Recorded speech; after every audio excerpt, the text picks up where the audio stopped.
Assalamualaikum warahmatullahi wabarakatuh. Salam sejahtera bagi kita semua. Bapak Ibu guru yang saya hormati dan teman-teman yang saya banggakan. Puji syukur kehadirat Allah Subhanahu wa taala yang telah memberikan limpahan rahmat dan nikmatnya sehingga kita masih diberi kesempatan dan kesehatan untuk melakukan berbagai aktivitas. Pada kesempatan kali ini, saya akan menyampaikan pidato dengan tema pendidikan di masa pandemi. Teman-teman yang berbahagia, sebelum membahas lebih jauh, kita perlu mengetahui apa itu pendidikan. Menurut Profesor Dr. John Dewey, seorang kritikus sosial dan pengamat dalam bidang pendidikan di Amerika Serikat, pendidikan adalah bagian dari pengalaman. Karena hidup adalah pertumbuhan, maka pendidikan berarti membantu pertumbuhan batin manusia tanpa dibatasi oleh usia. Sedangkan menurut Ibnu Sina, bapak kedokteran modern dari Persia, pendidikan atau pembelajaran berkaitan dengan seluruh aspek yang ada pada diri manusia, mulai dari fisik, mental, maupun moral. Dalam sejarah bangsa Indonesia, pendidikan merupakan tonggak baru dalam perjuangan bangsa yang tidak lagi bersifat kedaerahan.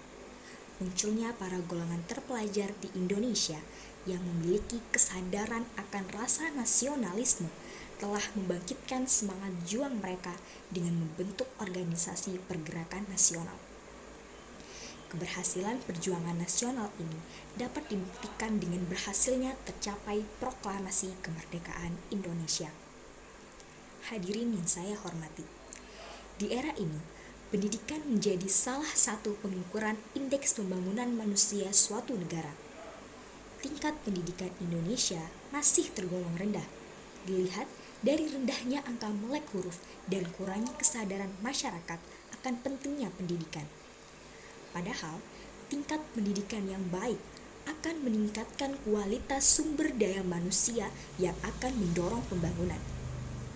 Di samping itu, globalisasi yang terjadi saat ini di seluruh aspek kehidupan membuat para generasi muda menjadi mudah terpengaruh dalam arus globalisasi, entah itu pengaruh positif maupun negatif.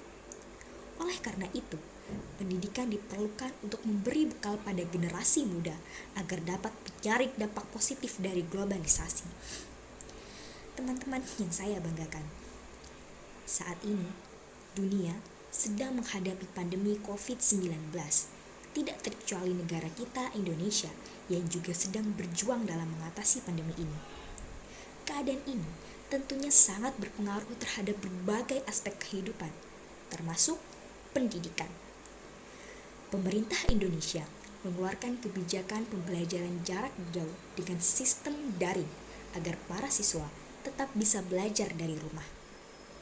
Berbagai kemudahan yang mendukung sistem pembelajaran ini, seperti pemberian kuota internet gratis, keringanan dalam membayar uang sekolah, program pendidikan di televisi, dan banyaknya media belajar online yang mudah diakses di gadget tentu sangat mempermudah siswa.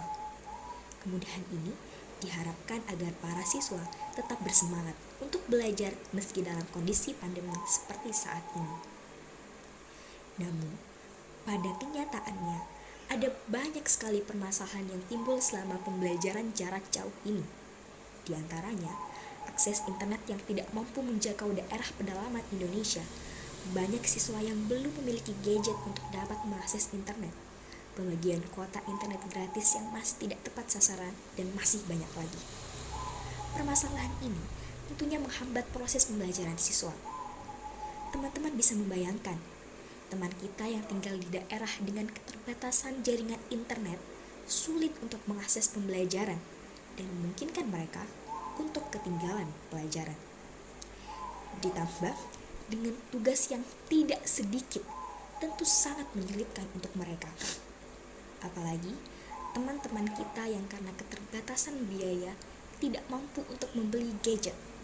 Mereka sampai menumpang pada tetangga atau bahkan ada teman kita yang tetap pergi ke sekolah karena tidak memiliki gadget untuk pembelajaran daring ini. Sebab itu, teman-teman yang mendapat kemudahan dalam mengikuti pembelajaran jarak jauh ini haruslah bersyukur dan mengikutinya dengan sungguh-sungguh dan sebaik mungkin. Hadirin yang saya hormati, permasalahan di atas bukan hanya menjadi tugas pemerintah untuk mengatasinya, tapi juga tanggung jawab kita. Bagaimana caranya? Salah satunya dengan mematuhi protokol kesehatan dan tidak bepergian untuk hal yang tidak terlalu penting, agar kita dapat memutus mata rantai penyebaran COVID-19 dan Indonesia dapat segera pulih. Jika keadaan ini sudah dapat dilalui, maka tentunya proses belajar mengajar pun akan berlaku seperti biasa. Hadirin sekalian, di masa pembelajaran daring ini, memotivasi diri sendiri untuk tetap semangat belajar sangat penting. Jangan sampai keadaan ini menjadi alasan untuk bermalas-malasan dan tidak produktif. Banyak cara yang bisa dilakukan. Di antaranya, menonton video pembelajaran ataupun konten-konten video YouTube yang dapat membangkitkan semangat belajar, menentukan target belajar, menggunakan metode belajar yang tepat. Yang paling penting, kita harus mengetahui apa alasan kita belajar. Selain itu, keadaan lingkungan sekitar juga berpengaruh terhadap proses belajar. Usahakan kita berada di lingkungan yang tenang dan nyaman saat belajar agar konsentrasi tidak terganggu.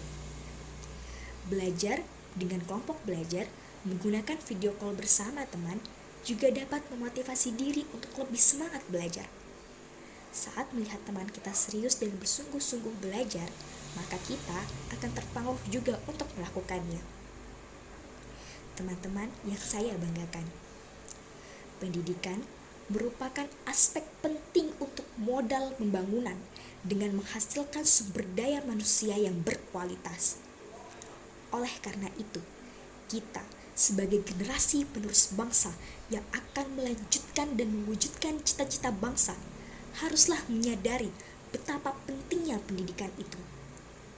Dengan tingkat pendidikan yang baik, bukan tidak mungkin generasi muda Indonesia dapat bersaing di kancah internasional dan mengharumkan nama bangsa. Oleh karena itu, saya ingin mengajak teman-teman semua untuk tetap semangat belajar di masa pandemi ini. Ingatlah bahwa apa yang kita lakukan hari ini akan kita petik hasilnya di masa depan. Sekian yang dapat saya sampaikan. Terima kasih atas segala perhatian dan mohon maaf atas segala kekurangan. Terakhir, saya akan mengutip kata-kata dari seorang presenter terkenal di Indonesia, Najwa Shihab. Hanya pendidikan yang bisa menyelamatkan masa depan. Tanpa pendidikan, Indonesia tidak mungkin bertahan. Wassalamualaikum warahmatullahi wabarakatuh.